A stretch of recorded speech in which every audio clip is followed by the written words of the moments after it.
What's up, Falcons Nation? It's your boy Jew coming at you on another Wednesday night of What's the Word Dirty Bird. We do this every Wednesday night at 7 p.m. I'm going to give you guys a chance to get in here in the chat, but what's going on? How's your Wednesday going so far? We're going to get into some NFC South talk. We're going to do some breakdowns of each team's, the strengths, the weaknesses of each team, and how our Falcons match up with our division foes.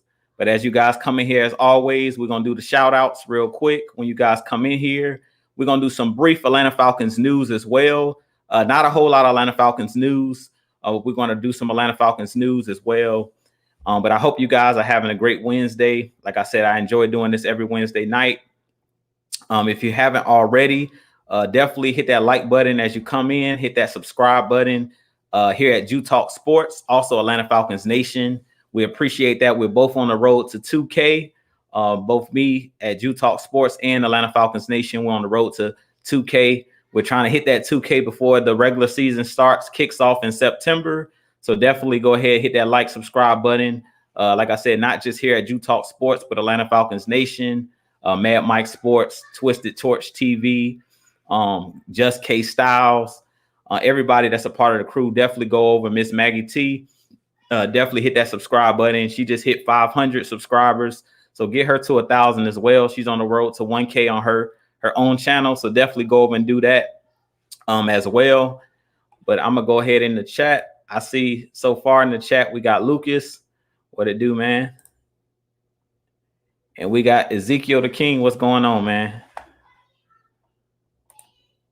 But we're going to jump into some Atlanta Falcons news first. And we're not going to be too long with Atlanta Falcons news. Yesterday, I did a video. You guys can go check it out on Jew Talk Sports. If you're not already subscribed to my channel, or if you haven't already hit that notification bell so you know when I do Atlanta Falcons content. I did talk about Kyle Pitts.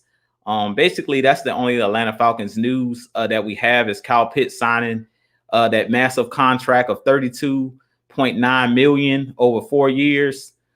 Guaranteed. I believe it's a fully guaranteed contract, and he has a 5th-year option where the team could pick up his 5th-year option when we get to that point. I also seen a couple more of you guys have come in here. I see Dan the Man. What's going on, man? I appreciate that. Divine. What's going on, Divine? The wife in the building. What's going on? Yeah, like she said, please hit that like, share, subscribe. We want this to reach as many people as possible. Paul Stevens, what's going on, man? Says Dirty Bird for life. Most definitely. But like I was stating, pretty much so far, just in Atlanta Falcons news this week, pretty much we see Blackheart. What's going on, Blackheart? But like I said, we've seen this week pretty much so far. The only thing that's really happened this week was the signing of Kyle Pitts. A couple shows ago, we had a couple of fans or a couple of you guys, subscribers, asked about Kyle Pitts and would he sign his contract. And I told you guys I wasn't too worried about Terry Fontenot getting the deal done. It possibly was just a couple wrinkles they needed to iron out. And pretty much they've ironed it out. And he'll be there at training camp, the start of training camp. And I think Terry Fontenot has done a great job of bringing in these rookies, getting these guys signed. Now that we've moved on from Julio Jones and we created that cap space, we were able to go ahead and get the deals done with the rookie class. And at this point in Atlanta Falcons news, we're just waiting on training camp to kick off. But tonight we're going to get into the state of the NFC South. So let's jump right into that. We're going to put the banner up here. The state of the NFC South. We're going to talk about all 4 teams tonight. Personally, I think the NFC South is one of the most competitive divisions in the NFL. Over the last 10 years or the last decade, it's been a really competitive division. We've had 2 different teams go to Super Bowls. Well, actually, 2 different teams within the last decade go to Super Bowls. The Saints are the team that went to a couple NFC championships. They didn't reach the Super Bowl. We did have Cam Newton a couple years ago with the Panthers. They went 15-1, and they got to the Super Bowl, lost to the Denver Broncos. We had our Atlanta Falcons in 2016, got to the Super Bowl and lost to the Pats.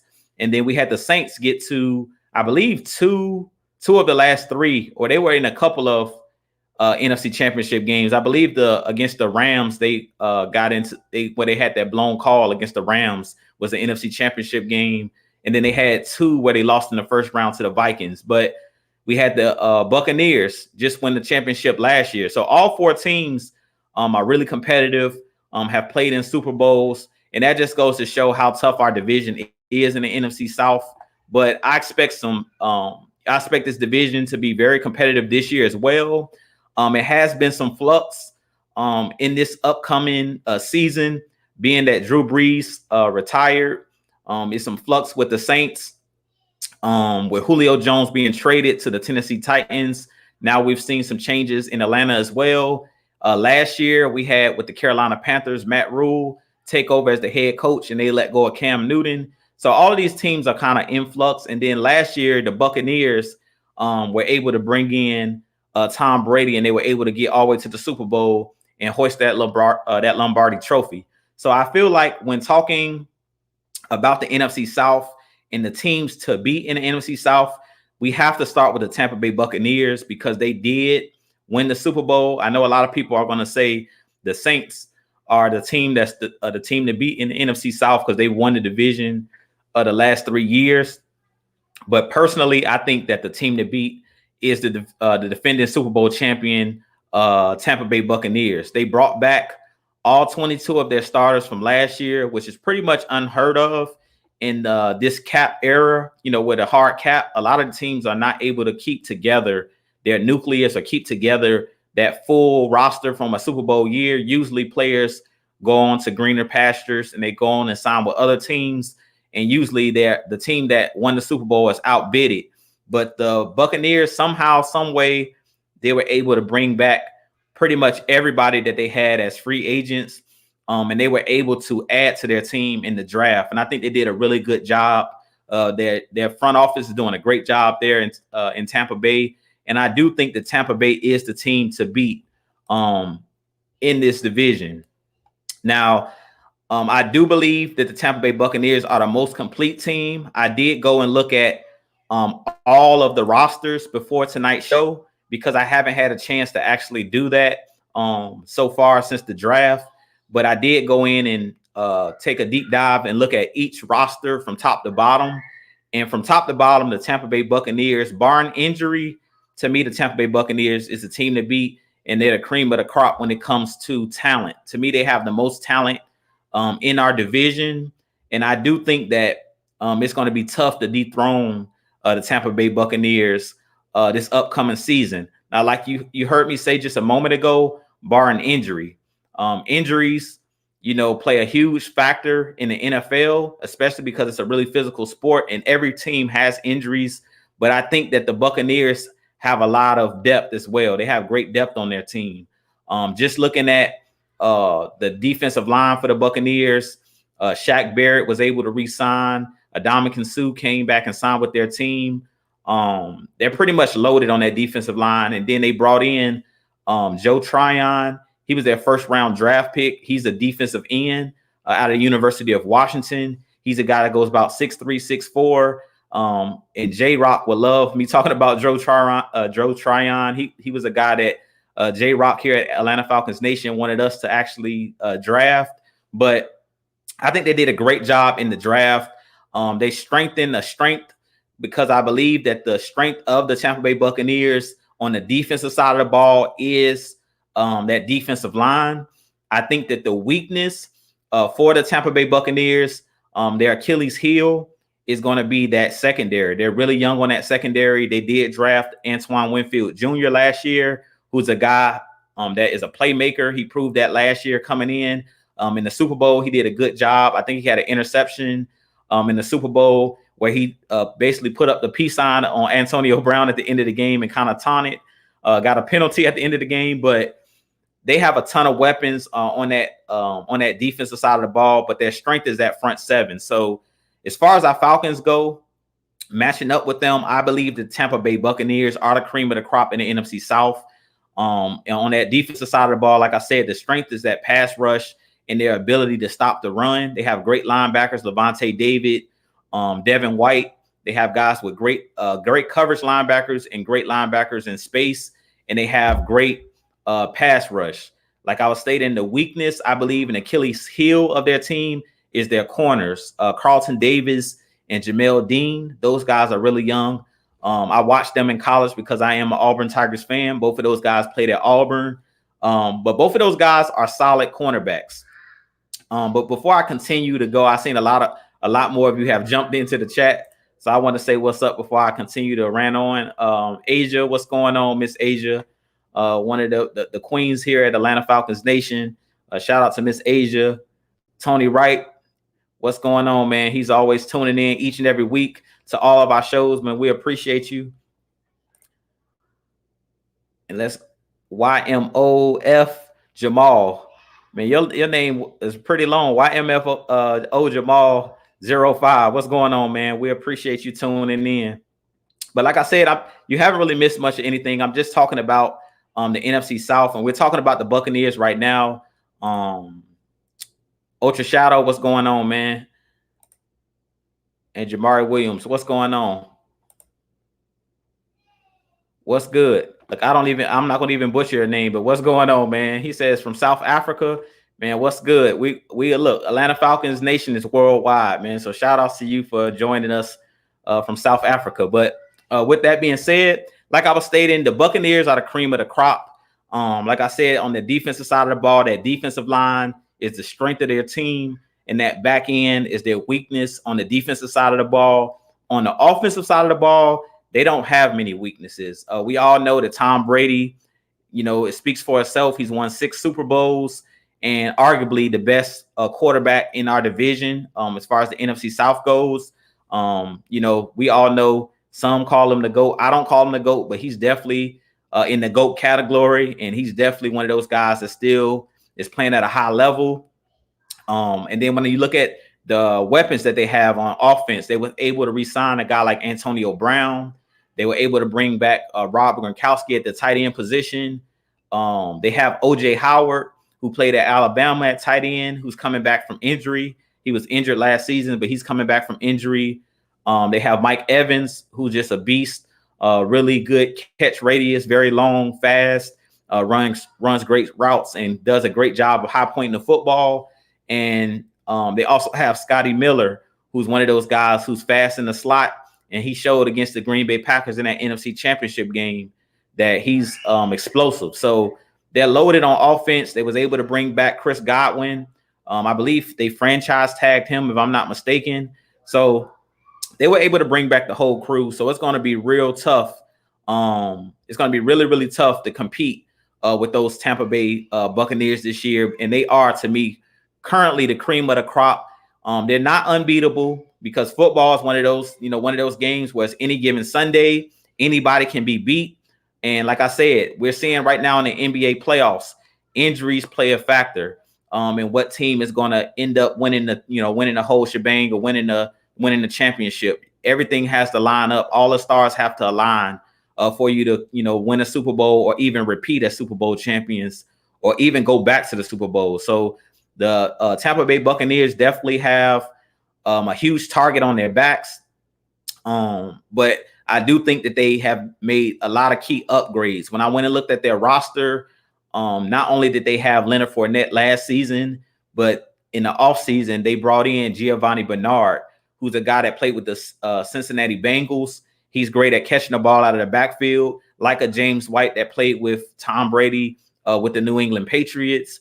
And they're loaded in the backfield. They brought in C.J. Prosise, who was a running back that played with the Seattle Seahawks. So they're pretty much loaded from top to bottom as far as the Tampa Bay Buccaneers go. I really think that to knock them off, it's going to take you're playing your best game, and possibly injuries will play a factor in if the Tampa Bay Buccaneers can get back to the Super Bowl or if they're a team that wins our division. But that's enough talking about the Tampa Bay Buccaneers. I think I've given them too much credit already. But with that being said, I think the next team in the division that I think is next on the totem pole for our Falcons to compete for that NFC South crown is going to be the New Orleans Saints. Like I mentioned, they have won the division the last 3 years in a row. They did a three-peat in the NFC South. Sean Payton, we know his pedigree. He's won a Super Bowl. Now he's starting over with a new quarterback in Jameis Winston or Taysom Hill. Personally, I think that Jameis Winston is going to be the guy that's going to eventually be the starter for the New Orleans Saints. But I think that Taysom Hill is going to be a guy that if Jameis Winston, turns into that turnover machine that we know he can be, I really think that we can see Taysom Hill possibly take over at that quarterback position. Personally, I don't believe that Taysom Hill is a guy who you can consistently be a starting quarterback in this league. To me, he reminds me of a Tim Tebow type. He's a little bit more accurate than a Tim Tebow, but last year, if you remember when he played against us, when we faced the Saints, we faced Taysom Hill. He was the starting quarterback at the time. They were a run-heavy offense, and Taysom Hill was basically making short, quick slant pattern, throws. He wasn't throwing the ball down the field 15, 20, 25 yards plus. Sean Payton did a good job of kind of boxing him in and keeping the game plan very simple. Now, if Jameis Winston is the starter, which I believe he will be, I believe that he brings more to the table for the New Orleans Saints. I think that he could be the wild card because we've seen Jameis Winston be one of those guys that pass for 4,000 plus yards. He's a guy that's talent. He has great arm talent, but he just makes bad decisions. So we're going to see if Sean Payton is a guy that can help Jameis Winston, just kind of like Arthur Smith did with the Ryan Tannehill. We're going to see if he's able to help Jameis Winston change his ways and, keep him from being that gunslinger that we know he is. Personally, I don't see Jameis Winston changing his game. I think you are who you are. I do think he'll play a lot better than he played with Tampa Bay, but I do think that he still will kind of struggle. So I definitely think that. And I see Harrison the Bunny here. So before I go on a little bit further, I see him in the comments. He says Bucks, Saints, Panthers, Falcons. Yeah, that's basically how I feel about the guys the teams that's competing against us. That's my order as far as who we should be worried about in this division. In that order, the Bucks, Saints, Panthers, and then I think that the Falcons have a chance to win this division. I think at worst, the Falcons will be the second team in the division. If we don't win the division, we're definitely going to be at least a wild card team. But that's the list of how I would have it set up: Bucks, Saints, Panthers, then the Falcons. I agree with that. Now, if you're saying that the Falcons are going to finish fourth in the division, I don't agree with that. But I do think as far as the teams that we're going to have to compete against for that NFC South crown, I think that that's the way that I would have it as well. Bucks, Saints, and then Panthers as far as the threats to us. Jamari Williams says, man, Jew, they start for the Saints. Okay, I don't know what you're trying to say right there. First, second, third, and fourth in the division. Yeah, I don't know what you're trying to say. I think you're saying the same thing that Harrison the Bunny said. Let's see. Just got to get turnovers in your division and away games. I completely agree, William Amy. It's going to be very, very important to win your division games. Like we talk about it every year, winning the division. It all starts with winning the division. So I completely agree with you, especially if you want to get one of the top seeds, like the 1 or 2 seed in the NFC. It starts with winning your division. And I think that our division is very winnable. I've stated in numerous videos, whether it was here with the Atlanta Falcons Nation on Kicking It with K-Styles, which we do on Monday nights, just a quick plugger. I do believe that the Falcons can easily sweep the Panthers, sweep the Saints, and I think that we will split with the Bucks because I can't just honestly say that we'll sweep the Bucks because their team, unless, barring injuries, the Bucks are a very talented team, and I don't know if the Falcons, we have the firepower to do it, but the Buccaneers are a very strong team in the NFC. They're one of the strongest teams in the league as far as their roster. They have one of the best rosters in the league. Let's see. Tony Wright says, I believe that the combination of offensive head coach Arthur Smith and Matt Ryan is going to be phenomenal. and league will start talking about them by the beginning of October. And this is a great statement. And I'm kind of glad that you guys have started early. I am going to open it up for Q&A, but this is a great statement by Tony Wright. And being that you put this comment up, Tony Wright, I believe that the Falcons, and you've heard Mad Mike say this as well, and I'm not too sure if K-Styles has said it, but I've heard Mad Mike definitely say it. I really believe that the Falcons need to get off to a fast start. We have to get off to a fast start. For the mere fact that we have a lot of young players on this roster, and the way that you gain confidence is by winning games. Like a lot of these young players that are coming right out of college, like Richie Grant. We have Marlon Davidson, who didn't get a lot of playing time last year. John Kaminsky is still a really young player. AJ Terrell, who's coming into his second season. And pretty much our whole defense is full of young guys, other than the Deron Harmons of the world and Eric Harris and Debo and Foye Aluakon and Grady Jarrett. For the most part, a lot of the guys that we brought in are on the younger side, especially on the in the secondary. And then on the offensive side, you got the guys like Frank Darby. You have a lot of young guys up front, Jalen Mayfield, Matt Hennessy. It's going to be very important for us to get off to a fast start so that these guys will start drinking the Arthur Smith Kool-Aid. Because a lot of the times, if you noticed last season when we started off 0-5, players start to tone out the coach if you're not having success. And, you're listening to the schemes and listening to what the coach is telling you to do. But if it's not working on Sundays and you're losing games and they're not reaping the benefits and they're not seeing the results, players will start to kind of tone out the coaches. So I definitely think that it's going to be very important and imperative that we get off to a fast start for these players to gain confidence, because that's pretty much what happened in 2016. If you remember, the Falcons didn't start off great in 2016. If I'm not mistaken, we started off like 4-3. We were somewhere floating around that 500 mark early in the year, and then we went on like a 7 or 8 game winning streak, and the team just started hitting on all cylinders towards the middle of the year. So I definitely think that was a great point by Tony Wright, that it's going to be imperative that we get off to a very fast start. And I do like this comment as well. It says, share this out to everyone, including all NFC South. I definitely agree with that. Share this content out. Like I said before, if you have come in since I started the show, definitely hit that like button, hit that subscribe button, and share this content out, because we're not just talking about the Falcons in this live video, but we're talking about the state of the NFC South as a whole. So this is a great comment as well. The Nation says, Jew, what's going on, man? I appreciate you joining me tonight. But with that kind of being said, you guys let me know in the chat as well. What is your order?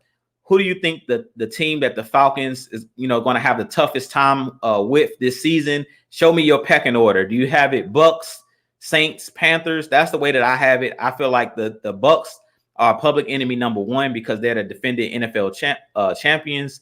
Then I have the Saints because they're the three-time. They just three-peated, basically won 3 NFC South titles in a row.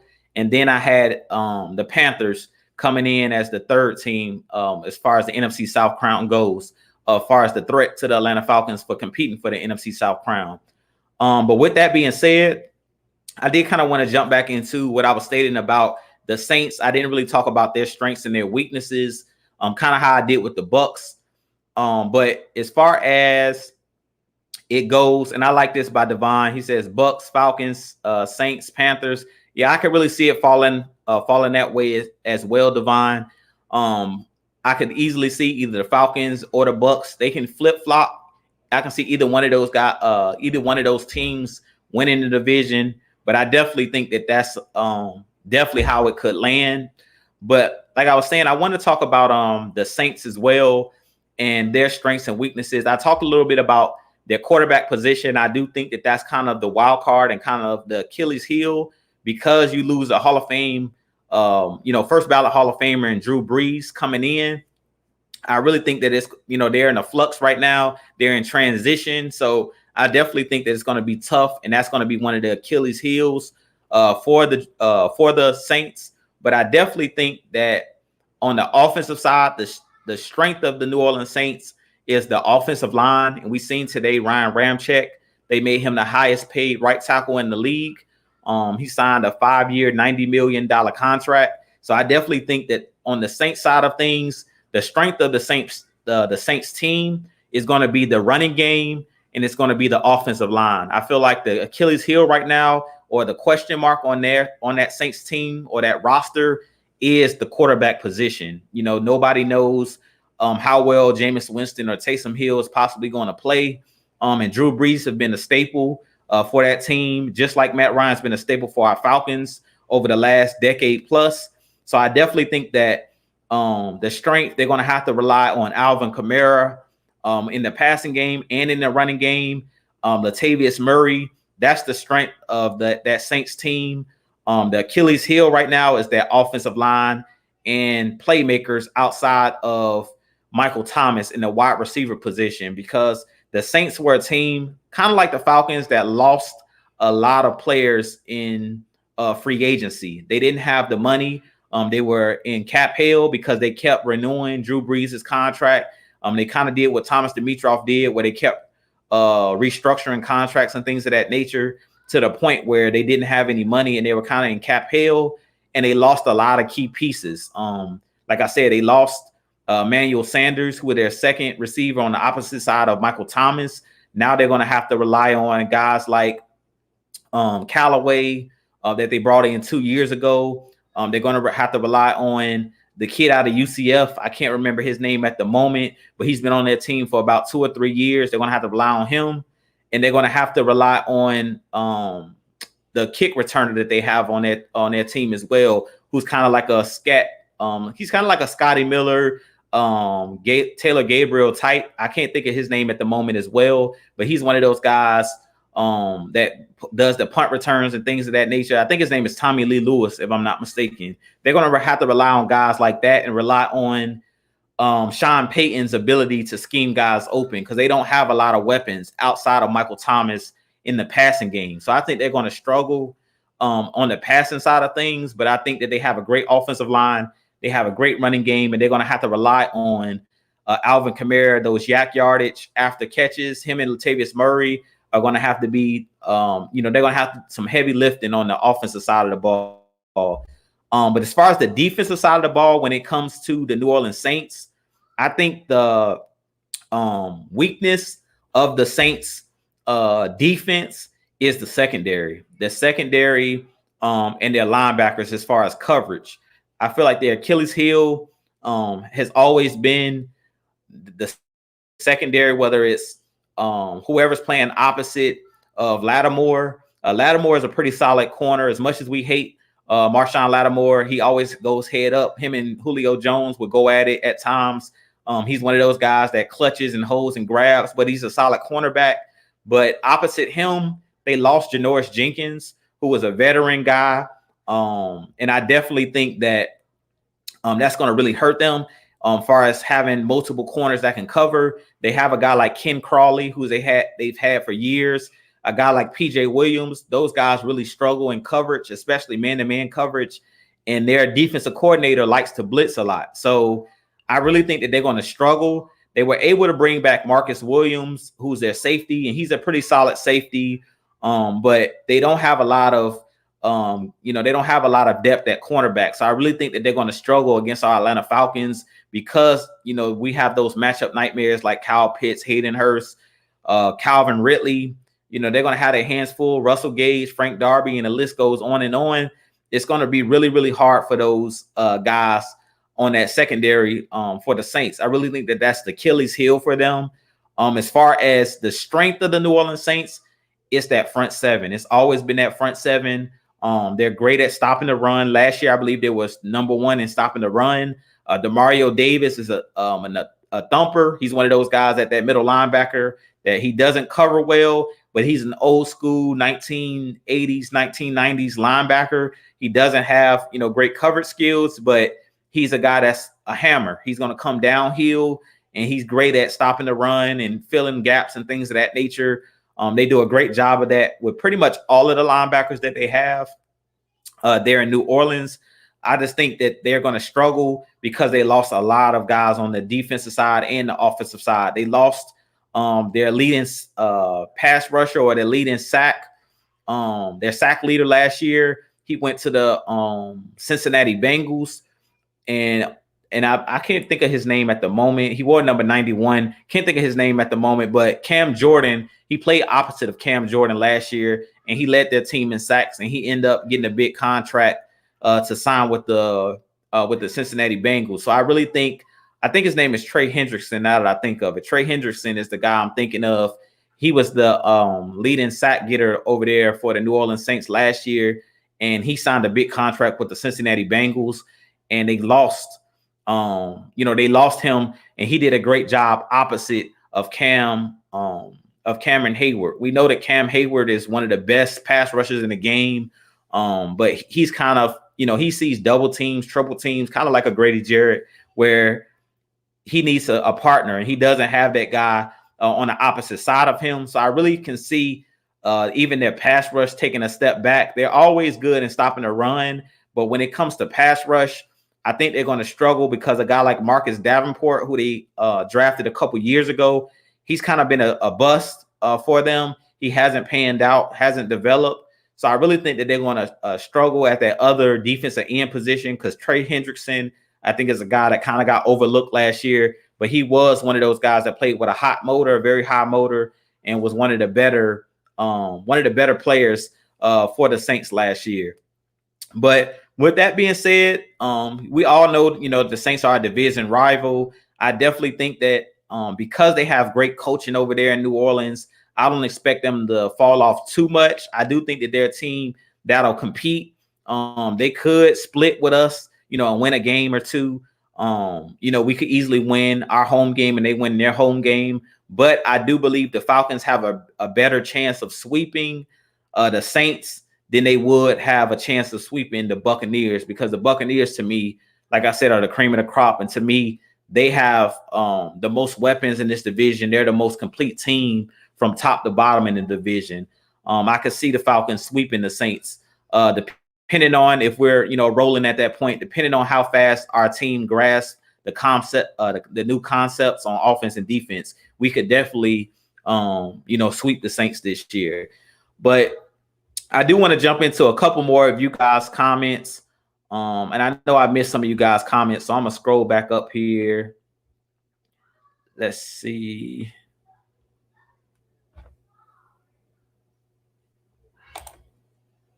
Ultra Shadow says the man Brady is going to be 44 in August. Father Time's going to catch up to him at some point. And I completely agree with you. Hopefully it's this year where, Father Time catches up to him. To be honest with you, last year we seen Tom Brady throwing ducks and things of that nature. I do feel like, Tom Brady has lost some arm strength.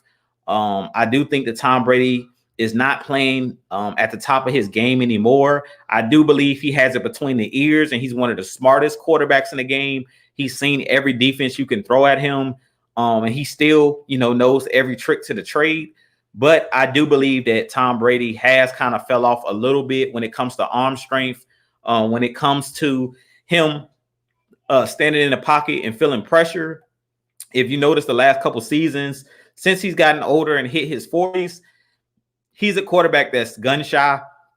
Most of the time, he's not going to stand in there and take a big hit. If he feels the pressure, if he feels that pocket collapsing, a lot of the times, if you push that pocket, Tom Brady's a guy that's just going to go down. He's not going to allow you to tee off on him. So I definitely think that Father Time is already catching up to Tom Brady, but he still shows that, he still has other ways that he can get the job done. But I definitely think that Tom Brady is going to have a rough year. And I definitely think that we can see, Tom Brady's numbers dip. But to be honest, as well, and Isaac put a good comment up here by saying Brady struggles against the blitz.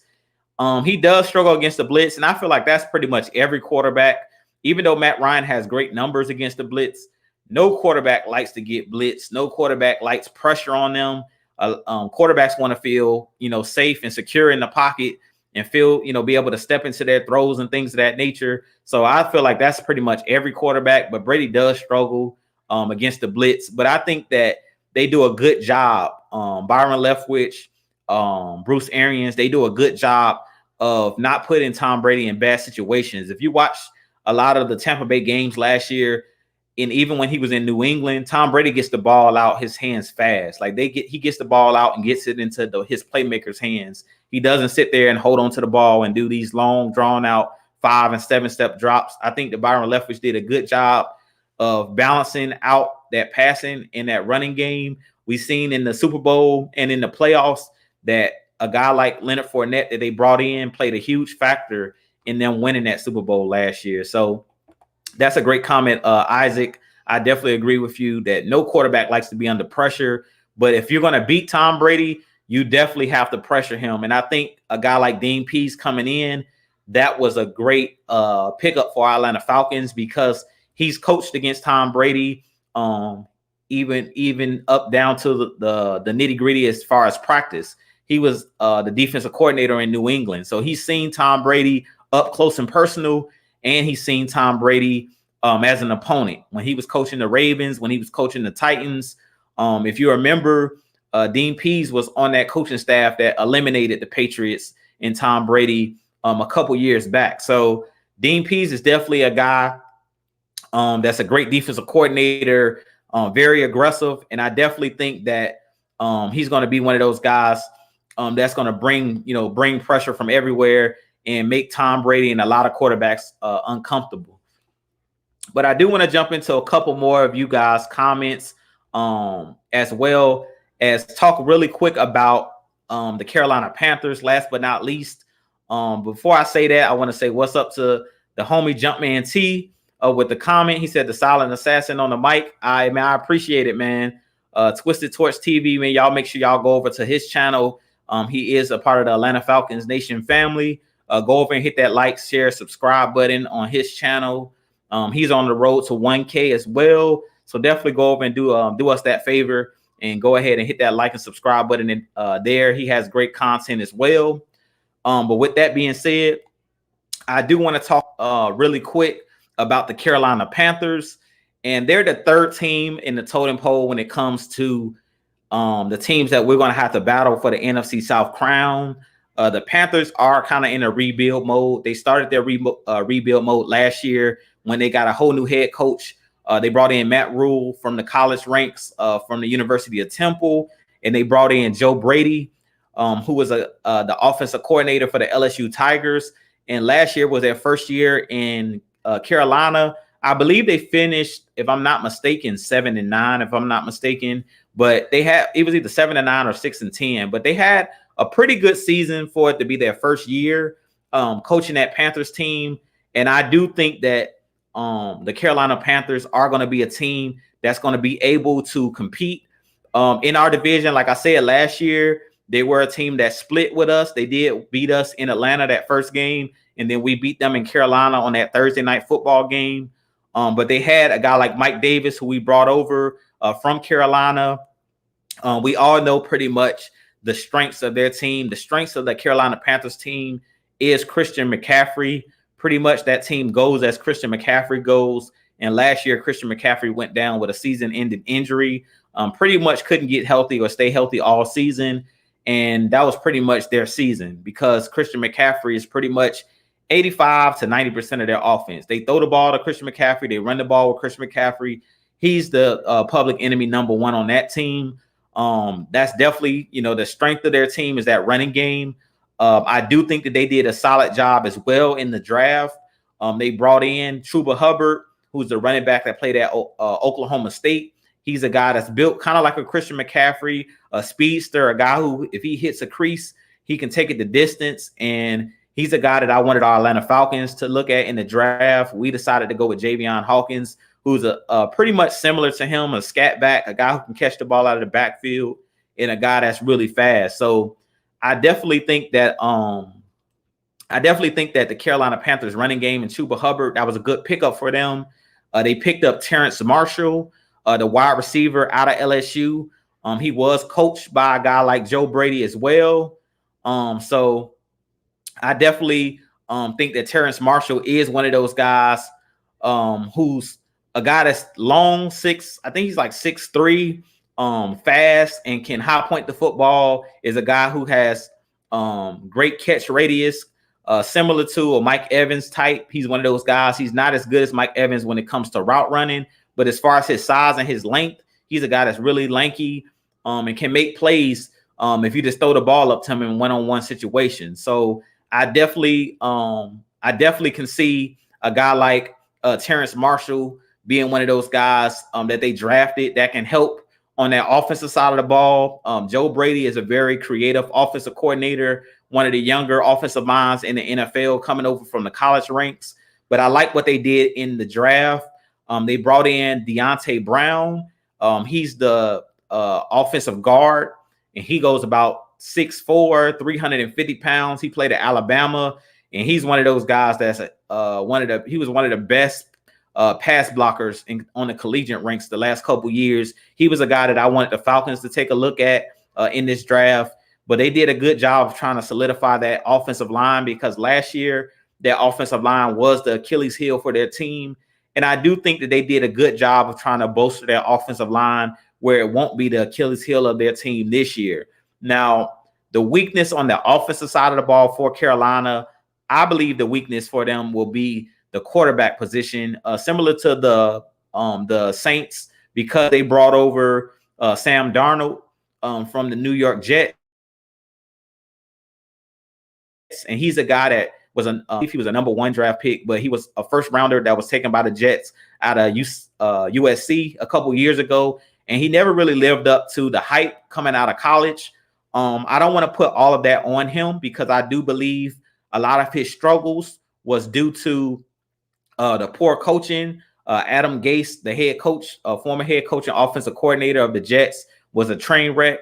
And I do believe that anybody would struggle with a coach like Adam Gase. He's not a great coach when it comes down to NFL football in general. To me, he's not one of the better coaches in the league. To me, he's one of the worst coaches in the league. So I really think that kind of factored into some of the regression we've seen out of Sam Darnold. So I think that it's good that he has a fresh start there in Carolina. And we're going to see what Sam Darnold can bring to the table. I do think that Sam Darnold is a guy that can throw with anticipation. He has weapons like Robbie Anderson, who played with him with the New York Jets. So they do have some chemistry there. Robbie Anderson is one of those guys that can get behind the defense with his speed. And they have a ton of weapons. They did lose Curtis Samuel, who was another wide receiver / running back that they had, who was explosive. They lost him in free agency to the Washington football team. But I do think everything starts and finishes with that running game there on the offensive side of the ball. Now, on the defensive side of the ball, I'll say for the Carolina Panthers, the strength of that defense is the front seven. Derek Brown, Brian Burns on the edge, to me, is on the brink of being a Pro Bowl defensive end. They brought in Gross Matos last year from the University of Penn State, and I think that he could definitely be a guy that can continue to develop. We don't know what he is yet, but they have a lot of weapons over there, young weapons on that defensive side of the ball. Jeremy Chin is a guy that they drafted to be a safety that they switched over to a hybrid linebacker, and he was a guy that I liked out of college. I wanted the Falcons to bring him in, but we didn't go with him. We didn't draft him. The Panthers drafted him, and he's one of those guys as well that I think is a playmaker. He's great in coverage as a linebacker. He struggled at safety, so they decided to move him to that linebacker role. But I definitely think that the front seven of that Panthers team is very, very dangerous. Now, as far as the secondary, I see him saying the Panthers secondary silently dangerous. I definitely think that the Panthers, as far as the secondary, we talked about this a couple of nights ago. Tony Wright was one of those guys that kept mentioning the Carolina Panthers. So if the Carolina Panthers have a great season, we definitely can say that Tony Wright said it first.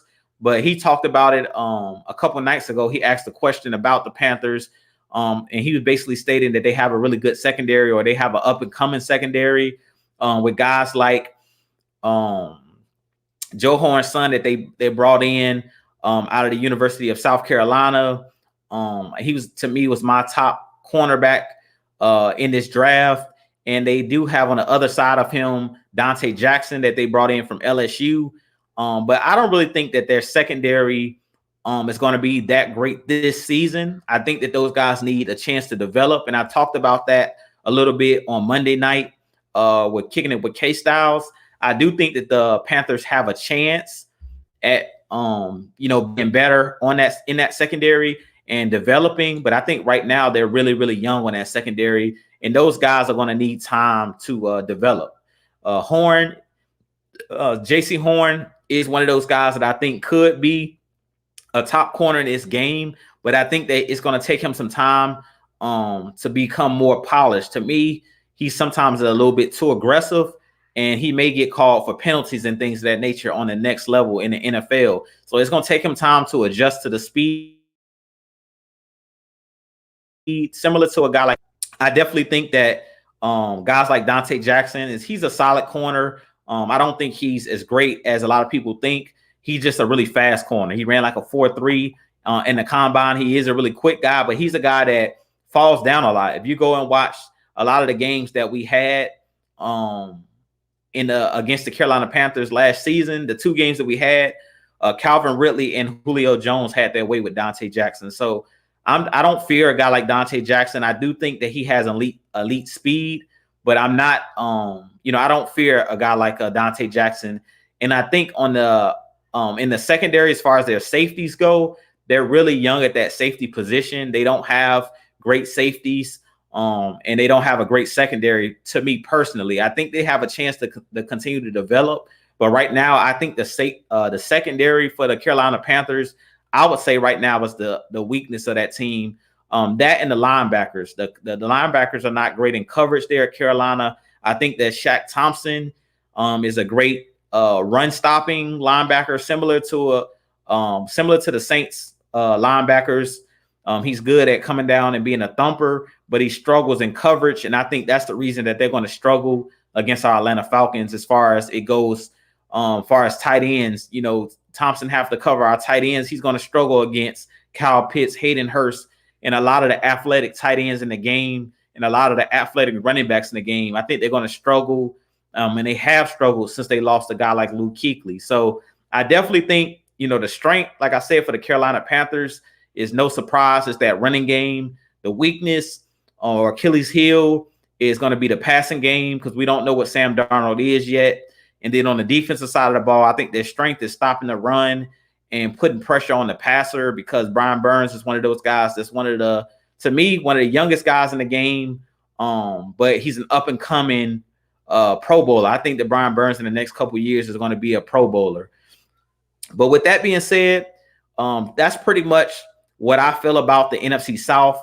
I have the ranks as far as teams competing for the NFC South crown, or the biggest threat to the Atlanta Falcons is the defending champ Buccaneers. The Saints are the number 2 team as far as the next biggest threat. And then the Carolina Panthers is that 3rd team, I think, to compete for that NFC South crown against our Atlanta Falcons. But with that being said, I am going to go ahead and open it up to Q&A. I'm going to go ahead and take you guys' questions. I appreciate you guys bearing with me, with me ranting and things of that nature. But at this point, I do want to take you guys' questions. So you guys go ahead and drop your questions in the box. And great point by William Amy. I did notice that today when I went and looked at the roster for the Carolina Panthers, I didn't realize that they signed A.J. Boye. That was a sneaky signing by the Carolina Panthers. A.J. Boye is a guy who was a dangerous cornerback, was one of the better cornerbacks when he played with the Texans and when he played with the Jacksonville Jaguars. And I believe last year he played with the Denver Broncos, if I'm not mistaken. But over the last couple years, he's kind of dipped off. His play has kind of dipped a little bit. When he was in Jacksonville playing on the opposite side of Jalen Ramsey, he was one of the better corners in the game. And when he was originally with the Houston Texans, he was one of the better young corners in the game. He is a veteran corner, and I think he can be one of those guys to help JC Horn and Dante Jackson come along. So that was a good signing by them. But I'm not too sure how much A.J. Boye has in the tank, because it seems like over the last couple of years, his play has dipped a little bit.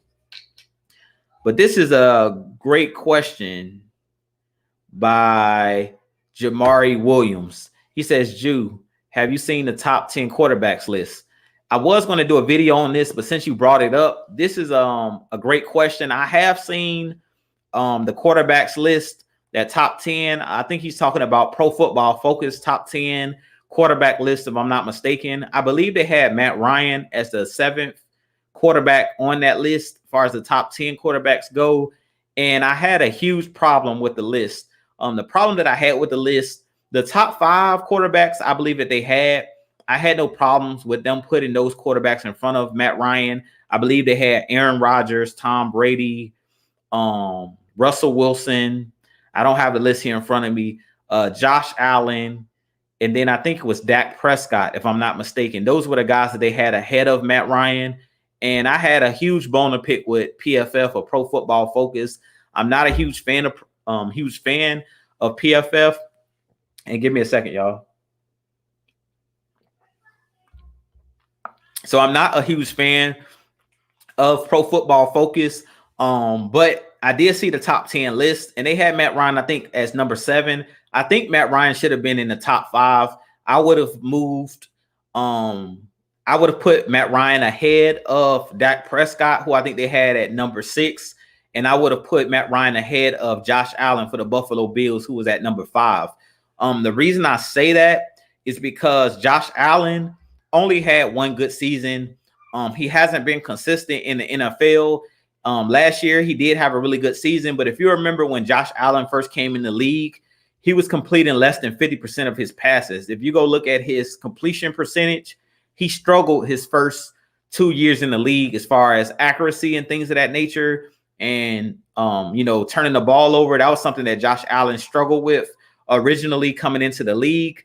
And he cleaned a lot of that up last year. And he did a good job last year of leading the Buffalo Bills to the AFC Championship game. So I definitely think that Josh Allen is on his way. But when you come out with the top 10 list, I think you have to look at consistency. That's what I base off of when I'm doing a list of who's the best quarterbacks in the game. As far as I'm concerned, Dak Prescott hasn't done anything in his career. And you see Devon say they had Dak Prescott over Matt Ryan. Where did they do that at? Exactly. That's what I said when I saw the list as well. I was furious when I saw the list as well. And I was like, really? And Jamari Williams, you did make a good point as well. He says, Pat Mahomes. Yeah, Pat Mahomes. I forgot about Pat Mahomes as well. He was ahead of Matt Ryan as well. I think we all know that Pat Mahomes is probably, I think he was number 1 on that list, number 1 or 2. But I had no problem with Pat Mahomes, being ahead of Matt Ryan. But guys like Dak Prescott, who's never played in an NFC Championship game, never won an MVP, never won an Offensive Player of the Year award, I don't think you can put guys like Dak Prescott and guys like Josh Allen ahead of a guy like Matt Ryan, who's a veteran. Pretty much, Matt Ryan is one of those guys that at this point is an elite quarterback. He has all of the accolades you can have as a quarterback. I don't understand why Matt Ryan continues to get disrespected, by the media. But, beyond popular belief, Matt Ryan is one of those guys that is a great quarterback, an elite quarterback. Definitely, like I said, should have been top 5 on that list or top 6 on that list. But those guys that I mentioned, Dak Prescott, definitely shouldn't have been ahead of Matt Ryan. And a guy like Josh Allen, who's only had one good year, where you have a guy like Matt Ryan, who's been consistent, has thrown for over 4,000 yards for 10 straight seasons, which has never been done by any other quarterback. I think besides Drew Brees, if I'm not mistaken. Matt Ryan is definitely first ballot Hall of Famer, and definitely one of those guys that I think you have to put ahead of these young bucks that you have in the game.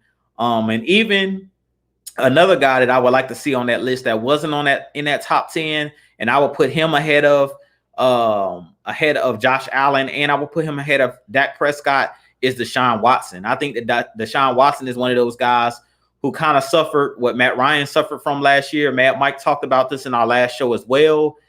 Last year, he led the league in passing. Deshaun Watson led the league in passing and only went 4-12. The Texans went 4-12. wasn't any fault of Deshaun Watson for them finishing 4-12, but they got rid of his best weapon in D Hop, who went on and was traded to the Arizona Cardinals, and they pretty much got rid of all of Deshaun Watson's weapons on the offensive side of the football. So Deshaun Watson proved 2 years ago when he got the Houston Texans to the AFC Championship game and had a 24-point lead or 21-point lead against the Kansas City Chiefs before they came back in that AFC Championship game. I mean, Deshaun Watson has shown you that he can carry a franchise, and he's one of the better quarterbacks, young quarterbacks in the game. And that's the reason why they gave him that huge contract they gave him. So I definitely had a huge bone to pick, and I thank you for that you mentioned in that question, Jamari. I definitely think that Pro Football Focus is tripping.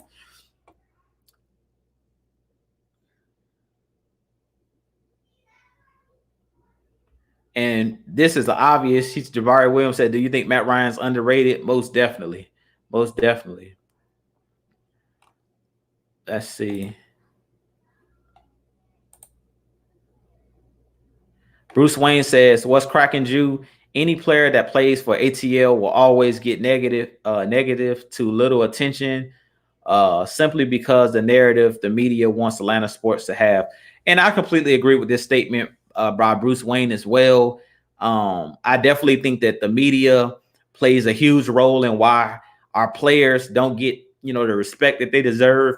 Even when we went to the championship, even when we went to the championship in 2016, they didn't give us a shot at winning that Super Bowl. They didn't give us any respect going into that season in 2016. They didn't believe that the Falcons would win, but maybe 5 or 6 games that season, and we end up going 11-5. So that just goes to show you, they disrespect pretty much all of our players in Atlanta.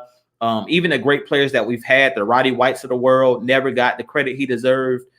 Even Julio Jones, now that he's going on to the Tennessee Titans, Julio Jones has, been disrespected for years. If you even just look at the Madden ratings, when the Madden ratings come out every year, they have players that are on the 99 team where they're like the best players on Madden. And Julio Jones was one of those guys that never had that 99 rating on the game. They had guys like Michael Thomas, guys like D Hop, all these guys where Julio Jones pretty much laid the foundation for those guys and pretty much have been the best wide receiver the last decade. Matt Ryan talked about that in his farewell to Julio Jones. He thanked Julio Jones for being, and basically he said that Julio Jones had the most impact on his career.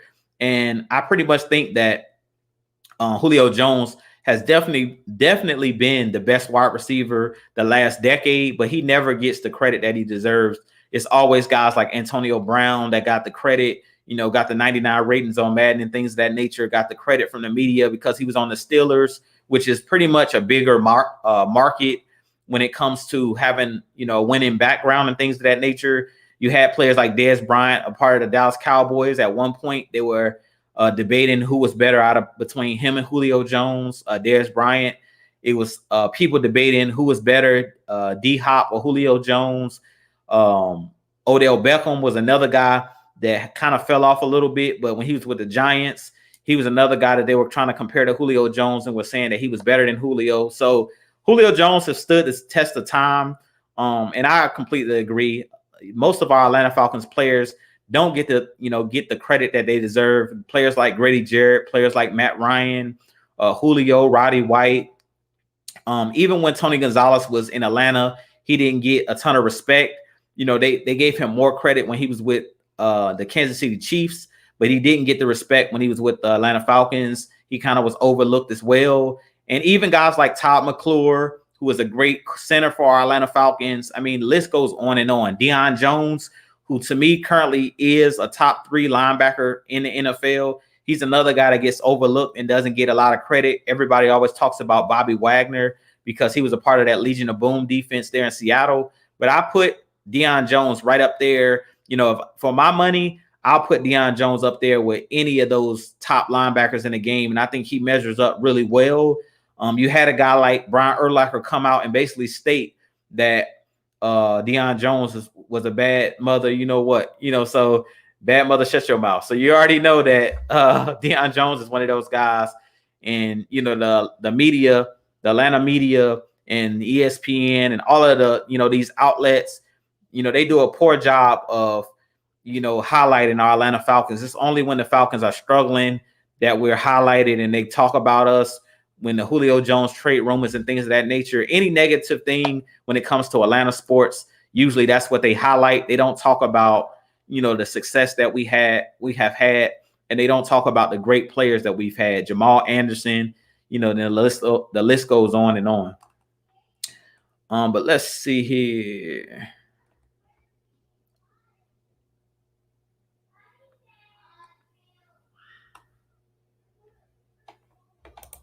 And this is a great point by Eric McDowell. He says, out of 13 seasons, Matt Ryan only has 3 bad seasons. And I completely agree.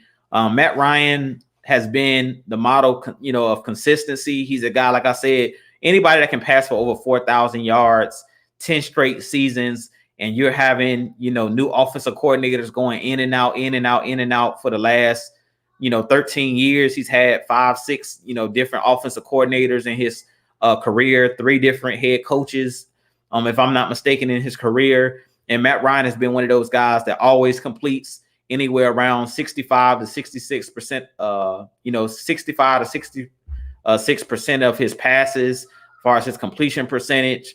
And he's always a guy that pretty much has a great touchdown to interception ratio. He's not a guy that turns the ball over a lot when it comes to interceptions and fumbles and things of that nature. He does a great job of protecting the football. So I definitely think that Matt Ryan is a guy that has been a model of consistency, one of the best and greatest quarterbacks of all time. And when it's all said and done, Matt Ryan is going to go back or go down as one of the best quarterbacks to ever play in the NFL.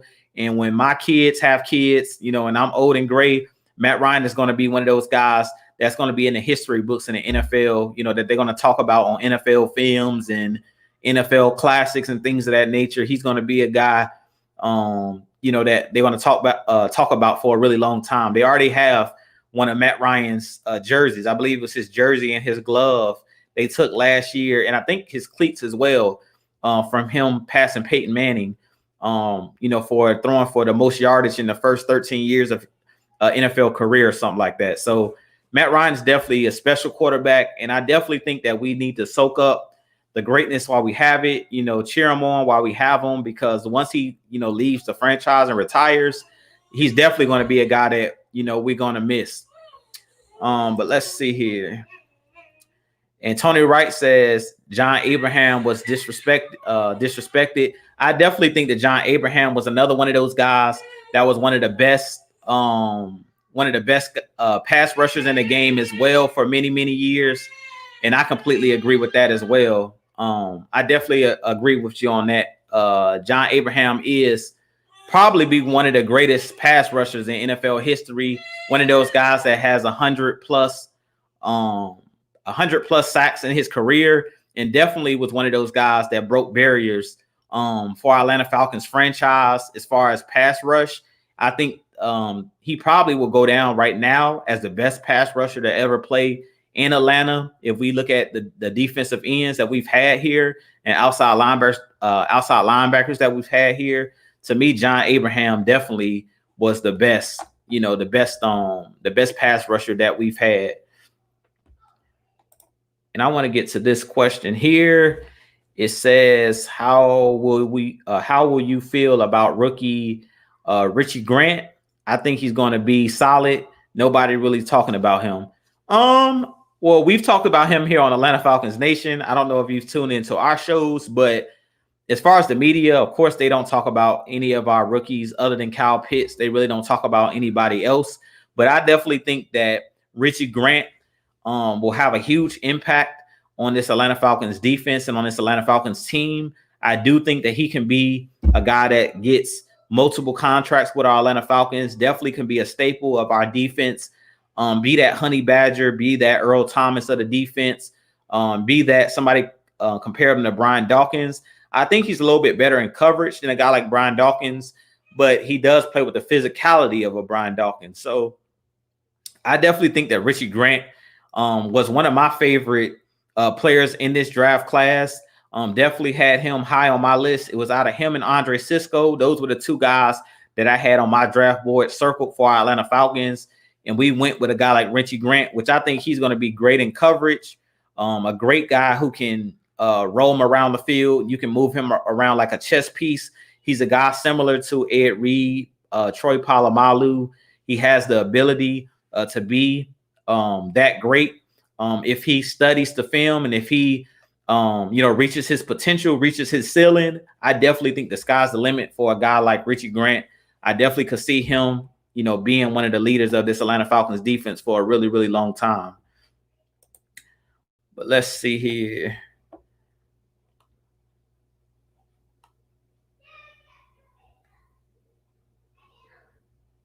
And that's a great point too. Devon says Devontae Adams gets 99 or no. I definitely think that Devontae Adams is a guy. He gets more respect than a guy like Julio when it comes to the Madden ratings and things of that nature. To me, Julio Jones has always been slighted. Like how do you be in the league 10 plus years? He's been in the league 10 plus years and never has had that 99 rating on the game. And you have guys that are still wet behind the ears, breath smelling like Similac, step into the game or step onto the game and, are 99 ratings overnight. Like, to me, no disrespect to a guy like D-Hop. I think that DeAndre Hopkins is one of the better wide receivers in the league, but to me, he's not better than Julio Jones. He doesn't have the speed of a Julio Jones. He has great hands, and I think his hands are up there with Julio Jones as far as catching the ball in traffic. D-Hop doesn't drop a lot of passes, but I don't think that he runs the routes that Julio Jones runs. Julio Jones runs arguably the best route, arguably a top 5 route runner in the game, and arguably one of the fastest wide receivers for his size in the game. The way that he goes in and out of his breaks and comes in and out of his breaks, he comes out of his breaks like a smaller player, and that's not something that D-Hop does well. D-Hop is not a great route runner. D-Hop just has great hands. He does a great job at catching the football. But if you watch D-Hop play, he doesn't get a lot of separation on his routes. A lot of the times, DeAndre Hopkins is catching the ball in traffic, but he has very strong hands. So at the point of attack, D-Hop is one of the best in the game at catching the ball with players draped all over him. Like if you go back to that game last year where he caught the Hail Mary, that it shows how strong his hands is. For him to be catch the ball at his highest point with 4 or 5 guys around him and to be able to pull the ball down, that just shows how strong his hands were with guys draped all over him. But as far as, the complete package, route running, hands, speed, vertical, and then just your body being a physical specimen, I think that Julio Jones is number one when it comes to being a complete wide receiver. But I definitely agree. I think Devontae Adams, because he plays with the Packers, who is a well-known franchise, they're one of the, golden franchises of the NFL. He gets a lot of credit, even though I think that Devontae Adams deserves the credit that he gets, because Devontae Adams is another guy that I think is a better route runner than a guy like Hopkins. Devontae Adams is a top 5 wide receiver in the game as well. He's right up there with Julio, right up there with DeAndre Hopkins. Let's see here. And I talked about this a little bit earlier. Devon says, what are your thoughts on Pitt's $32 million contract? I love it. He's under contract for the next possibly 5 years, which gives our Falcons a chance to compete for a Super Bowl before he gets a new contract. And it's going to be imperative that the Falcons win a Super Bowl while we have some of these guys on rookie deals. I talked about it in 2016.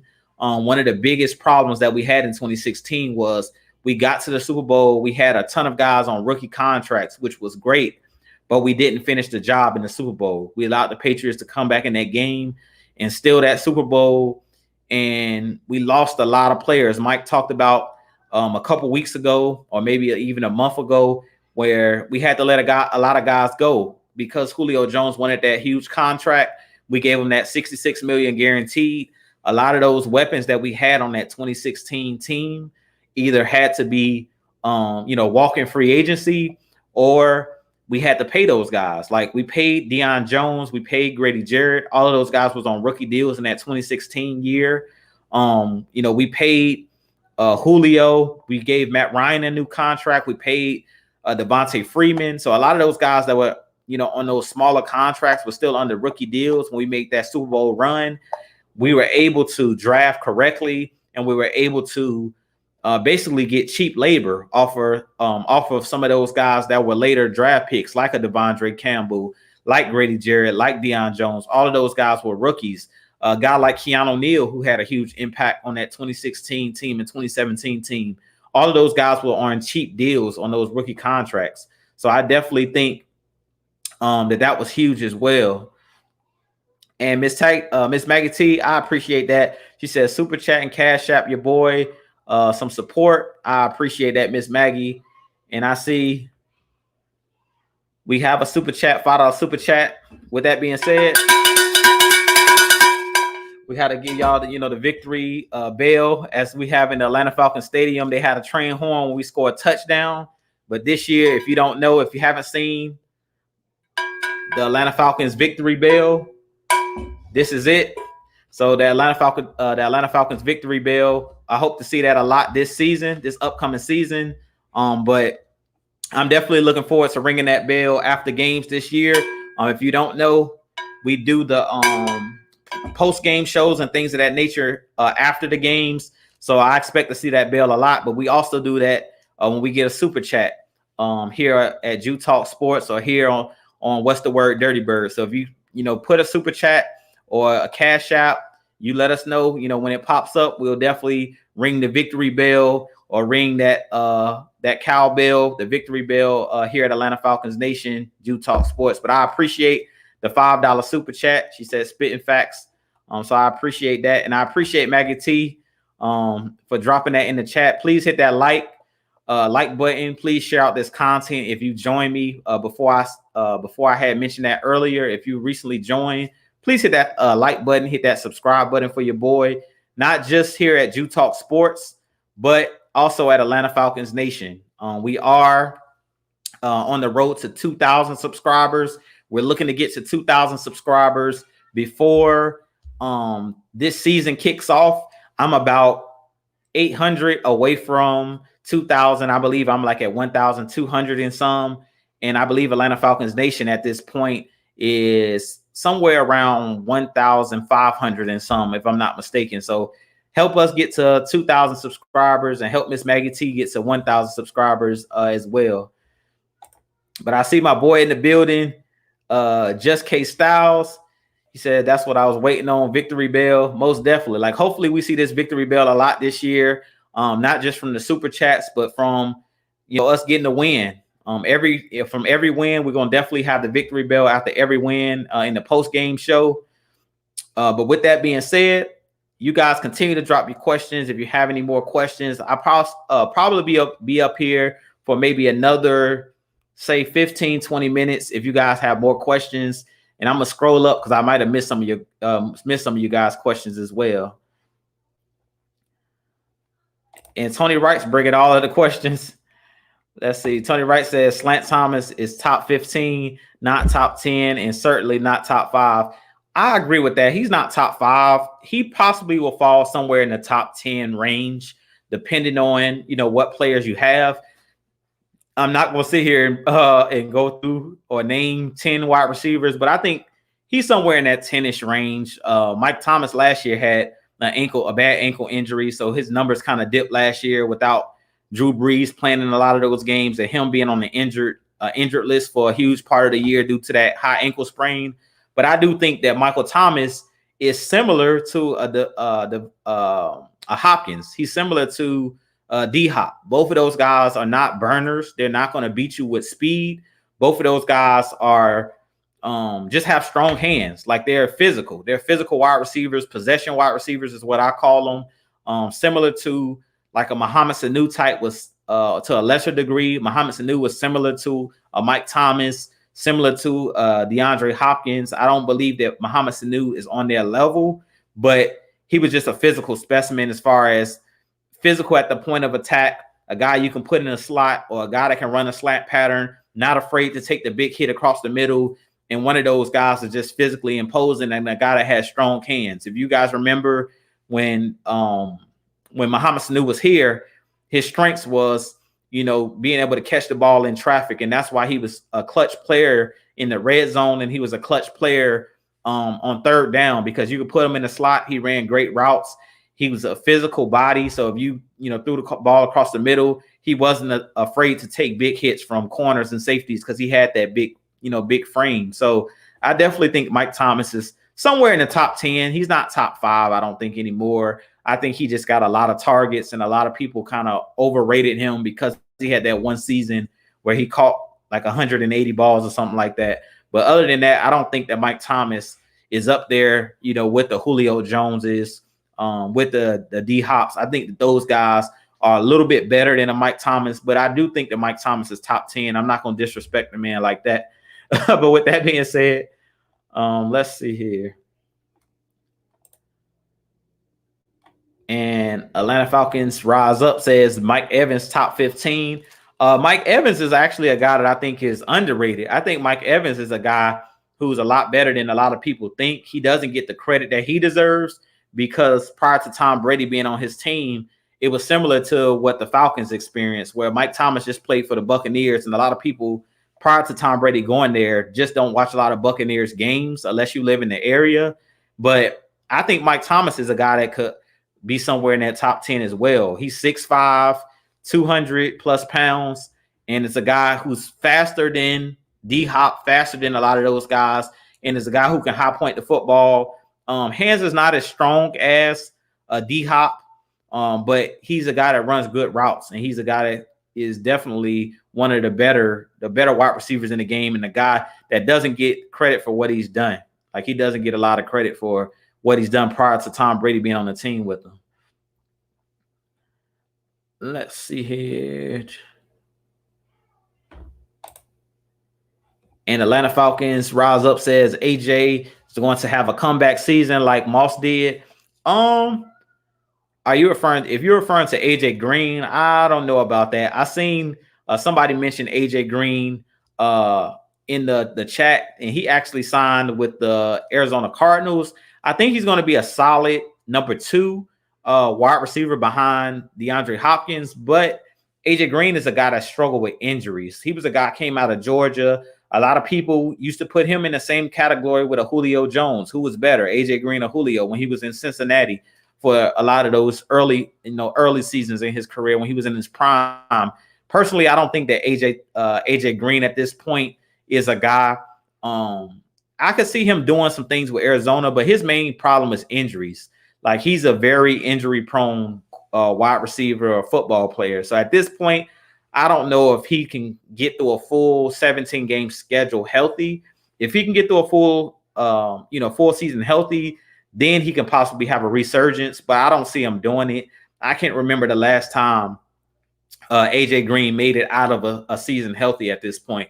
He's missed a ton of time over the last couple years of his career. And Just K Styles, y'all go definitely hit that like and subscribe button for my boy Just K Styles. He's also on his way to 1,000 subscribers as well. And this is Atlanta Falcons Nation's family as well. He said Mike Evans is underrated like Keenan Allen. And Keenan Allen is another guy who's definitely underrated, plays with the Chargers. A lot of people in the LA area don't care about football like that. And they don't really pay attention to their players. But Keenan Allen is another guy. If he was on any other team, like if he was on a marquee team like the Packers or the Cowboys, on one of those teams that gets a lot of recognition, the Seahawks, if he was on one of those more popular teams, the Steelers, he would get more pub. Keenan Allen is better than a lot of guys that get a lot of credit, like Juju Smith-Schuster, because he plays with Steelers. A lot of people talk about him. He's not even in the same atmosphere as a guy like Keenan Allen. Keenan Allen's another guy that's could be a top 10 wide receiver, another guy that's long, runs great routes, probably better route runner than Mike Evans. He's one of the top route runners in my book, if you go look at some tape on Keenan Allen. But I definitely agree. I definitely think that Keenan Allen is a gem, and there's another guy that's really underrated, doesn't get a lot of credit for what he's done in his career, but he's a guy that's very dangerous route runner and very dangerous receiver. And he's a guy that's better than AJ Green. We were just mentioning AJ Green. Yeah, Keenan Allen at this point, he's surpassed guys like AJ Green at this point. Let's see.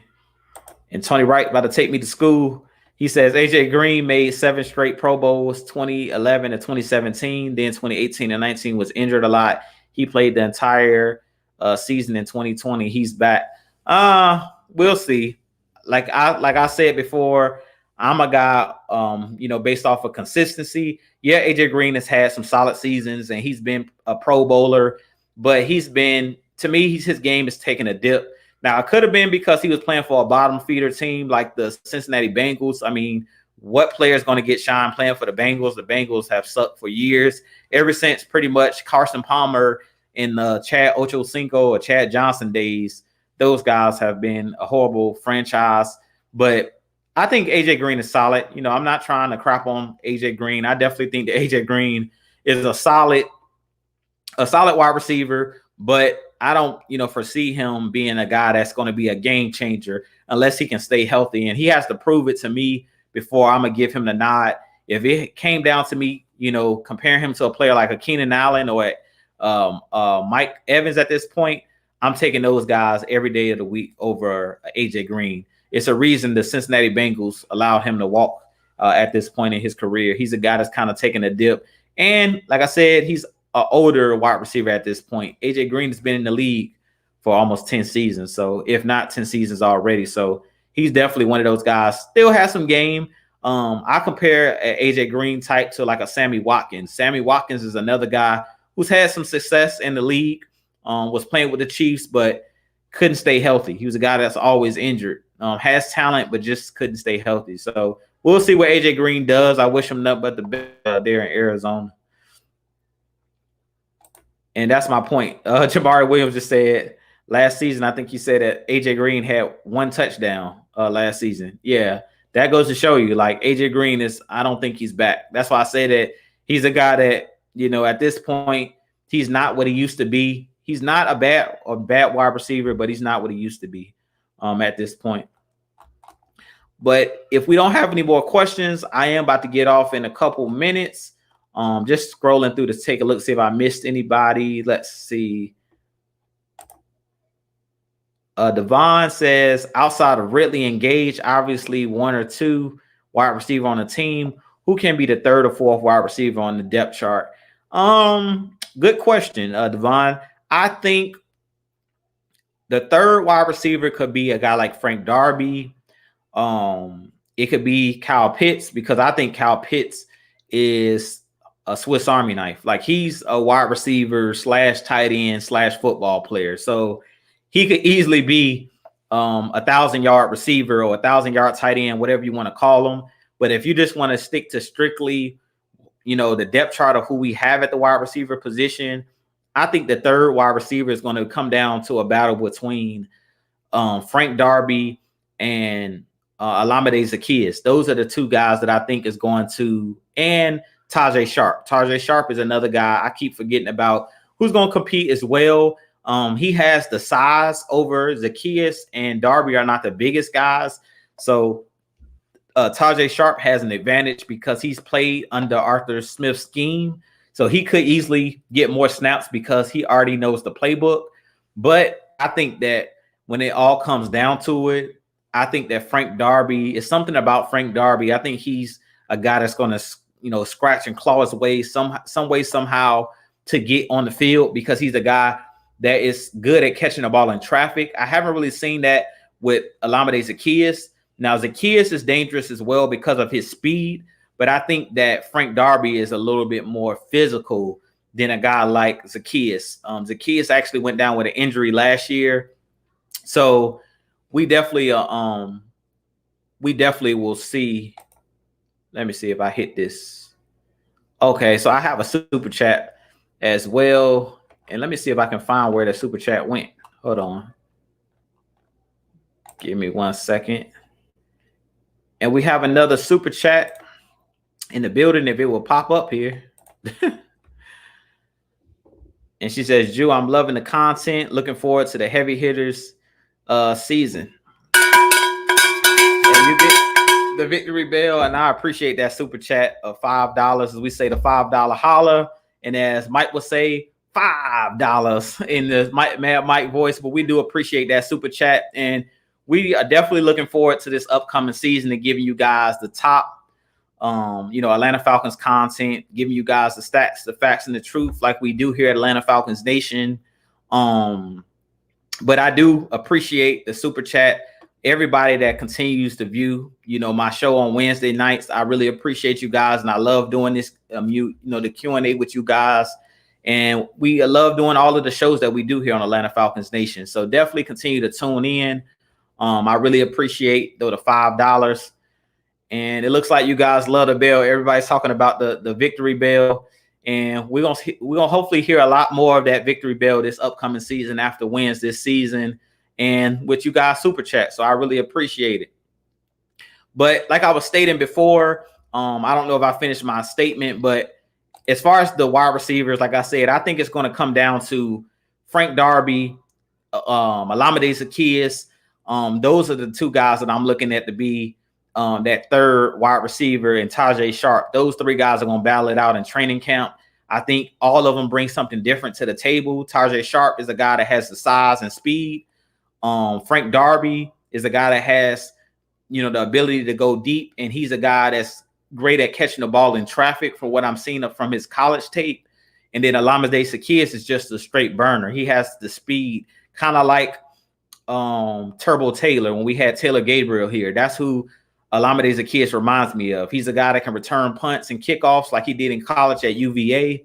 And he's a guy that also can go deep. And he's proved that against the Denver Broncos last season when Matt Ryan had that 50-yard touchdown pass to Olamide Zaccheaus. He's a guy that can, get deep on safeties and things of that nature and can make, plays down the field. So I definitely think that we have a great chance and that we're going to have a great battle at that third wide receiver position this season in training camp. But I seen another question here that I wanted to hit. And I didn't hit on this in Atlanta Falcons news, but I talked about it in my last video. So if you didn't get a chance to check out my last video, definitely go to my channel, Jew Talk Sports, and hit that like and subscribe button and check out my last video. I talked about Kyle Pitts signing his new contract and Justin Houston. And Rodney Brown says, any chance we look at Justin Houston? So rumors have it that the word on the street is that Justin Houston is interested in signing either with the Falcons or the Ravens. Those are the two teams that he's interested in. They haven't said which team has the edge right now. Personally, I think it'll come down to Justin Houston as far as, is it about the money or is it about being able to win? Personally, if I remember correctly, I believe that Justin Houston played his college ball for the University of Georgia. I believe he was a Georgia Bulldog. Y'all correct me if I'm wrong in the chat. I'm an Auburn Tigers fan, so I wouldn't actually, I don't remember exactly if he was a Georgia Bulldog or not, but if I'm not mistaken, I believe he did play his college football at Georgia. So that could, play into his hands of wanting to come and join the Atlanta Falcons, being that he, is familiar with the area, familiar with the state of Georgia. But I'm not sure at this point where he's leaning. If I were him, I would sign with the Atlanta Falcons for the mere fact that you're playing inside a dome half the season or for majority of the season, because you're going to go up against teams like the New Orleans Saints. You're going to play at least 7 to 8 games a season in the dome. You're not going to have to deal with those elements. And if you are from up north, I actually grew up in the state of Virginia. It gets really cold up north, like Virginia, the DC area, Baltimore. When those winter months come around, it gets really cold. So unless, you like playing in the elements, he may want to come to a place like Atlanta where you get to play on that fast track, play indoors and play in a better, play in better facilities. Because we know that the Mercedes-Benz Stadium is one of the best stadiums in the NFL. And as a pass rusher, you have better traction as far as your cleats and things of that nature. Playing indoors, you're a lot faster on turf than you are outside. So maybe that plays a factor in if if Justin Houston wants to sign with a team like the Atlanta Falcons. But I definitely think that the Falcons are looking at him, and it's a high probability that we could see Justin Houston land in Atlanta. I really think that it's a high chance that he decides to choose the Falcons because we have a lot of young weapons on this team. And another reason that I didn't mention is Dean Pease. Excuse me, give me 1 second. Dean Pease is definitely one of those guys I definitely think as well could be a key reason that Justin Houston chooses the Atlanta Falcons. Because if you've seen the guys like Deron Harmon and a lot of the veterans that signed with us, Eric Harris, a lot of them talked about, they wanted to play for a defensive coach like Dean Pease, a guy who's had a track record of being one of the best defensive minds in the game, has never been fired from a job, pretty much has coached the cream of the crop. He's coached in Baltimore, coached the Tennessee Titans, coached in New England with the Patriots. So he's been one of those guys who's been around the league and had great success. And that could be a reason why Justin Houston wants to join the Atlanta Falcons, is to be coached by a guy like Dean Pease, who's going to allow him to wreak havoc and bring pressure from everywhere on the field. Let's see here.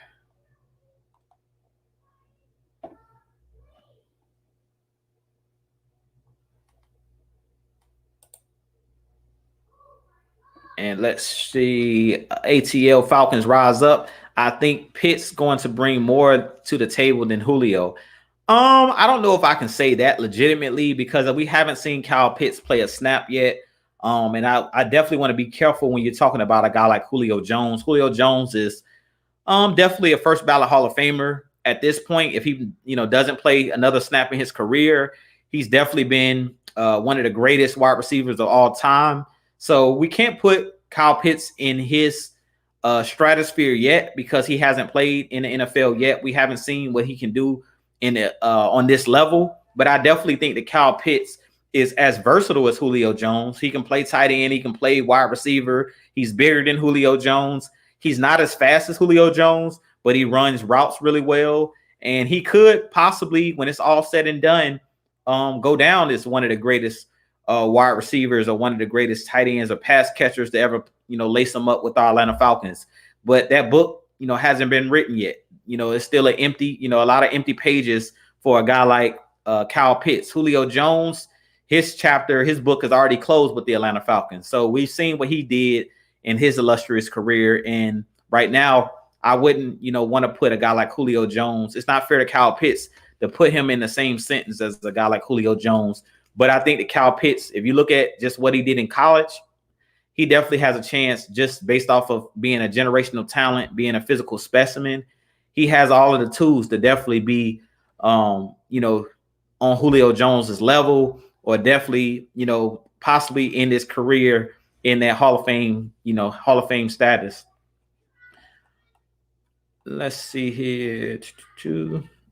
And I'm going to take just a few more questions and then we're going to call it a night. But I do appreciate all of you guys' questions. And someone finally confirmed for me. I thank you for that, Devon. He said he did play for UGA, meaning Justin Houston. So he did play at Georgia. So I appreciate you confirming that for me because I couldn't remember if he was a Georgia Bulldog. So that could bode well for the Falcons. Maybe he wants to come back to Georgia, kind of like Todd Gurley did. And his career at this point, it looks like he's kind of wrapping up. He's on the back end of his career. Maybe he wants to come home. Let's see here.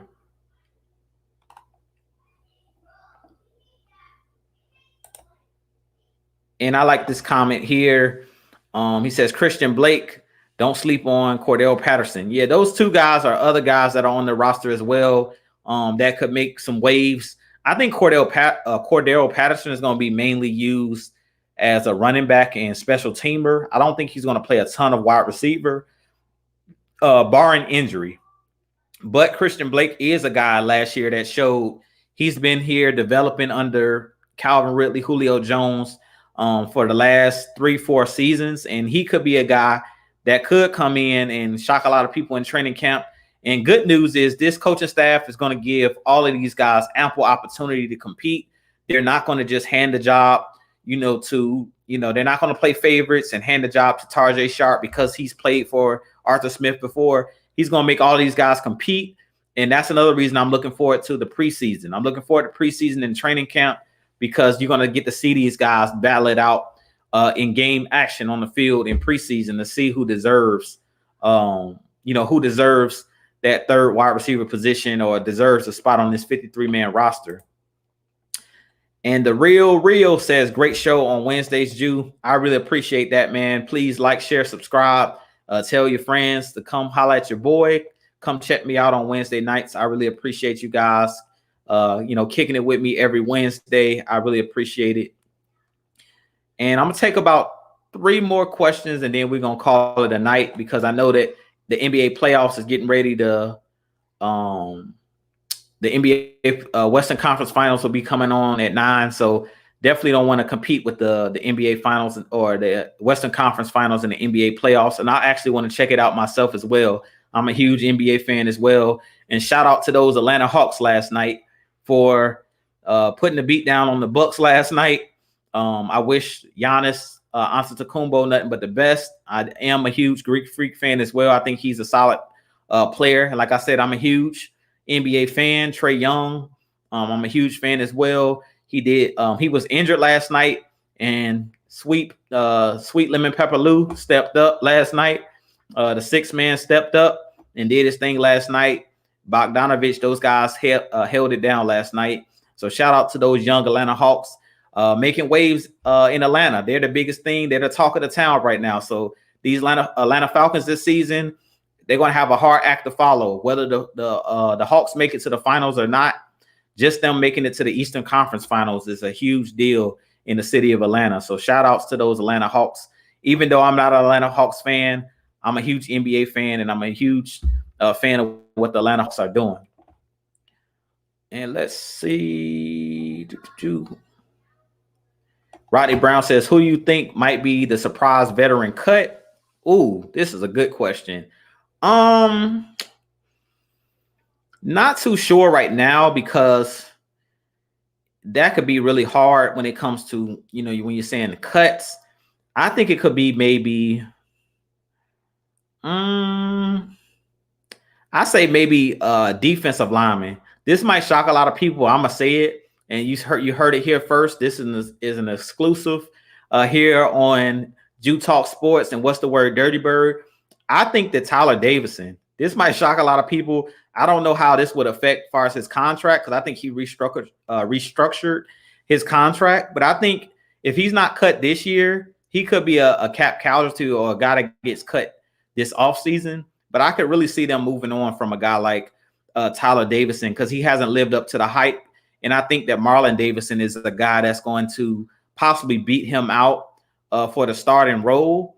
And we've added a little bit of depth at the defensive tackle position. So depending on how the guys that we brought in, like Bullard is a guy that we don't mention a lot. Tyquan Graham, those guys are guys we brought in to kind of play that 3-tech and nose position. Depending on how well he plays this year in the preseason and things of that nature, or I really could see Tyler Davison getting cut. To me, he hasn't lived up to the hype when we brought him in from New Orleans. Even though he was kind of a bargain being, a free agent, I'm not a big fan of Tyler Davison, and I really think that he kind of stole money from Atlanta. So I wouldn't be surprised to see him get cut. And if he did get cut, it really wouldn't bother me any. I'm kind of cutthroat when it comes to that. Kind of like Arthur Smith and Bill Belichick. Like if you're not cutting it, you're not cutting it. And I think that Tyler Davison is one of those guys that we brought in a couple years ago. Everybody's on Dante Fowler's neck for last season, him not performing. But to me, Tyler Davison hasn't performed well at all since he's been here in Atlanta. To me, he's underperformed. He was brought in to replace a guy like Dontari Poe, and he failed epically at filling that role. So he hasn't done a good job of being that guy to free up a guy like Greg Jarrett or be that help on the inside. To me, Tyler Davison has really struggled. Since he's been here in Atlanta. So he's a guy that I could see being a surprise veteran cut that a lot of people, haven't been stating, but I could see him getting cut this year or next year It wouldn't surprise me. But with that being said, first I got to give my boy a shout out, Mr. Motivator. He's always usually the first one in here, usually the first one that comments on my videos and things of that nature. So shout outs to Mr. Motivator. He said this year is going to look different, and I completely agree. I think this year, this Falcons team is going to shock a lot of people. I don't think a lot of people expect anything from my Atlanta Falcons, and for whatever reason, usually when teams, sleep on us or when the media sleeps on us, that's when Atlanta sneaks up on everybody and surprise everybody and have a great season.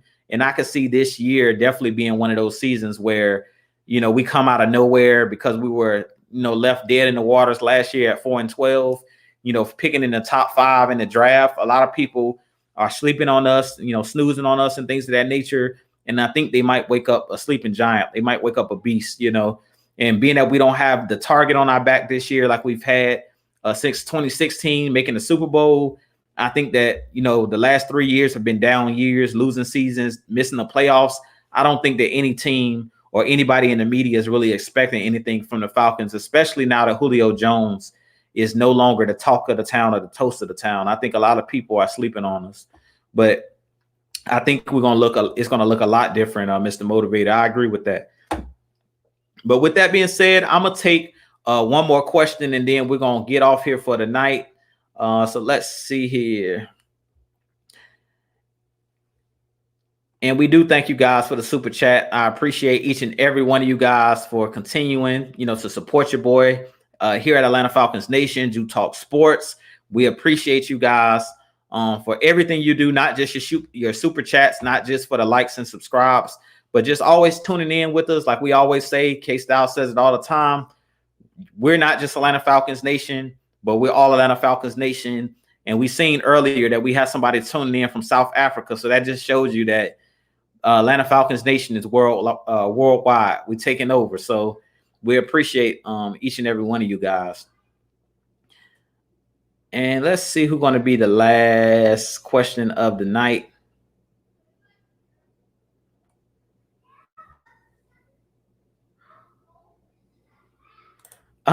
And it's all good, Brian Peoples.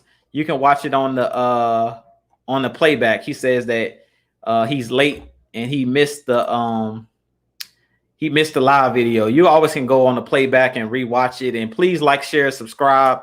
Even after the fact, drop some questions. If you have some questions on some videos you would like me to do and things of that nature, definitely do that as well. And this is going to be the last question of the night. And it's Mr. Tony Wright. He says, will Marlon Davidson get 5 or 6 sacks in 2021? My answer to that is going to be he should. I don't know if he will, but I think he should because he's playing on, opposite Grady. Grady, we know, is a monster. And you're playing off Grady, you should be able to get after the quarterback. I'm not too sure if he can get 5 or 6 sacks, but I think he should. And I think that if he wants to, overtake Tyler Davison for that starting role as the defensive tackle, Marlon Davidson is a guy that can move up and down the line. He's not only a guy that can play inside, but he can play outside. That's why you put the, defensive end / defensive tackle. So depending on how Dean Pease uses him, which I think Dean Pease is going to move him up and down the line all over the place. He's a guy also can come off the edge, which he did pretty well at Auburn his last season because him and Derek Brown was playing there. He was a guy that they moved his junior year to the defensive end position. So he's a guy that is multifaceted, and he's a guy I definitely think that can get 5 or 6 sacks this season. So I'll say we're going to go with the over. I think he gets, let's say he gets 5.5 sacks on the season. How about that? But I definitely think that he's a guy that can definitely overtake Tyler Davison and definitely get 5 to 6 sacks. It's all going to come down to the way that he's used in this scheme. And if he applies himself and he goes in and learns from the best. Grady is one of the best in the game. If you can't learn from Grady, you can't learn from anybody. So you got Grady in that room with you. You got Dean Pease in those defensive meeting rooms with you, which are 2 of the best defensive players and defensive coaches of all time. As long as you got those guys, Dante Fowler and all these guys to help you, if he develops, I definitely think that Marlon Davidson could wreak havoc on the quarterback. But with that being said, this being your boy Jew, please hit that like, please hit that subscribe button. I appreciate each and every one of you guys. Devon says, great show, Jew. Keep up the good work. Shout out to K Styles, Maggie T, Mad Mike, J Rock, Twisted Torch TV, and Mr. Jew Talk Sports. Salute to y'all. Well, we appreciate that, man. We appreciate each and every one of you guys continuing to tune in each and every week. But with that being said, this being your boy Jew, you guys tune in, I believe, tomorrow night. K Styles will be doing his show, which is, I think, the 6-man convo. So you guys tune in tomorrow. I believe he does his show at 8 p.m. on Thursdays, I believe. So shout outs to K Styles. You guys definitely go and hit that like and share, subscribe for him as well. And then tune in on Friday night as well, which I believe is Friday Night Madness at 8 p.m. And then we're at you guys also on Mondays, kicking it with K Styles, which is usually at 8 p.m. as well. And that's usually me, Matt, Mike, and K Styles. We're kind of prepping you guys for the season, which it'll be on Tuesday nights, going back to our heavy hitter show. But with that being said, this been your boy Jew. I'll holler at you guys in the next video. And as always, Falcons Nation, rise up. Peace and love. Y'all have a great night.